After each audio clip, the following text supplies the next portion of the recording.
শুধু বাংলাদেশি হওয়ার অপরাধে মুস্তাফিজুর রহমান আইপিএলে খেলতে পারছে না। উগ্র গোষ্ঠীর দাবি মেনে তাকে আইপিএল থেকে বাদ দেয়া হয়েছে। ঠিক সেখানে দাঁড়িয়েই প্রশ্ন উঠছে, তবে বাংলাদেশি শেখ হাসিনাকে কেন ফেরত দিচ্ছে না দিল্লি? বাংলাদেশের প্রতি এত বিদ্বেষ নিয়েও কেন ভারতের এত হাসিনা প্রেম? বাংলাদেশ ভারতের কাছে নোট ভার্বাল পাঠিয়েছে। ক্ষমতাচ্যুত শেখ হাসিনার প্রত্যর্পণ চাওয়া হয়েছে আনুষ্ঠানিকভাবে। তবে ভারতের সুবোধ জাগেনি। তারা মানবতাবিরোধী অপরাধে অভিযুক্ত একজনকে ফেরত দেওয়ার ন্যূনতম ভদ্রতাও দেখায়নি। আসল খেলাটা শুরু হয়েছিল আরও আগে।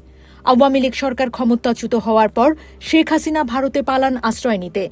তার দীর্ঘ রাজনৈতিক যাত্রা, ভারতের সঙ্গে পরিবারের ঐতিহাসিক বন্ধন সব মিলিয়ে দিল্লি তাকে জায়গা দেয়। সেখানেই কাটতে থাকে দিনগুলো। দূর দেশ থেকে তিনি কথা বলেন, সাক্ষাৎকার দেন, রাজনীতি নিয়ে অবস্থান জানান। আর ঠিক তখনই বাংলাদেশের অন্তর্বর্তী সরকারের সামনে তৈরি হতে থাকে অস্বস্তি, বাড়তে থাকে প্রত্যর্পণের দাবি।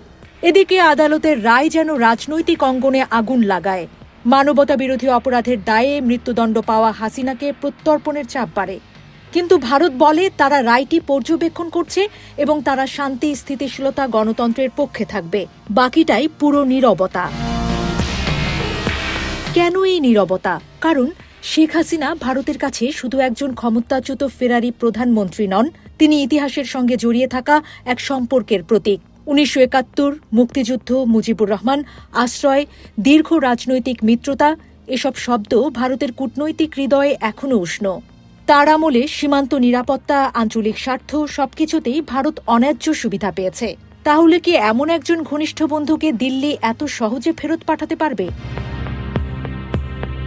তার উপর রয়েছে আইন ও কূটনীতির জটিল জাল। দুই দেশের মধ্যে আছে প্রত্যর্পণ চুক্তি, কিন্তু সেই চুক্তির ভেতরে রয়েছে কিছু ফাঁকফোকর। যদি অপরাধ রাজনৈতিক চরিত্রের হয়, তাহলে প্রত্যর্পণ প্রত্যাখ্যানের পথ খোলা। আর এখানেই ভারতের হাতে শক্ত যুক্তি। এই মামলা কি পুরোপুরি বিচারিক নাকি রাজনৈতিক? বিচার কি নিখুঁতভাবে সুষ্ঠু হয়েছে? আন্তর্জাতিক মহলে কি অবস্থান তৈরি হবে? একের পর এক প্রশ্ন, যার উত্তর দিল্লিকে শুধু আইন দিয়ে নয়, রাজনীতি দিয়েও ভাবতে হচ্ছে।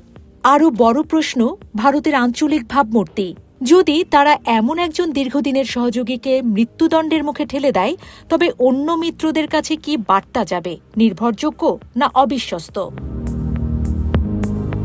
অন্যদিকে বাংলাদেশেও সময় থেমে নেই।